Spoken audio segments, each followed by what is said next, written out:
It arrived without warning on a bleak Tuesday morning. A plain, brown box on the Parker family's doorstep, bearing no return address, only the scars of its journey. Inside, tangled in yellowed newspaper, lay an antique porcelain doll. Its glassy blue eyes, framed by impossibly delicate lashes, held a vacant yet watchful gaze. A faded red dress, its lace brittle with age, did little to soften its rigid form. The doll's tiny hands were chipped at the fingertips, a silent testament to a past unknown. Initially, the family saw it as a curious relic, placing it on the living room mantel. But soon the home's familiar comfort began to fray. A subtle, creeping wrongness settled in. Unexplained cold spots would drift through heated rooms. The phantom scent of lavender would hang in the air. And in the dead of night, the faint creak of floorboards echoed from empty hallways. Most disquieting of all was the doll. Each morning found it in a new position, its porcelain head turned just so, sometimes toward the window, as if waiting, other times staring directly at the front door. Fear eventually gave way to a desperate need for answers.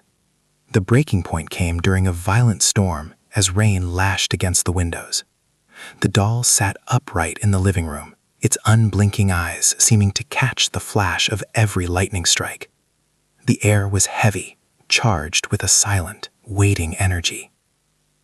Driven by a final surge of courage, one of the family members approached it, determined to find a rational explanation, a hidden switch, a clever mechanism, anything to dispel the growing dread. A careful search revealed a small, faded tag stitched into the lining of the doll's dress. On it, a single name, written in elegant, looping script. This one clue unlocked everything. A search of local archives unearthed a forgotten tragedy, a story of a young girl who had lived in that very house decades ago. She had vanished without a trace, leaving behind only newspaper clippings, faded photographs, and her most cherished possession. The family now understood.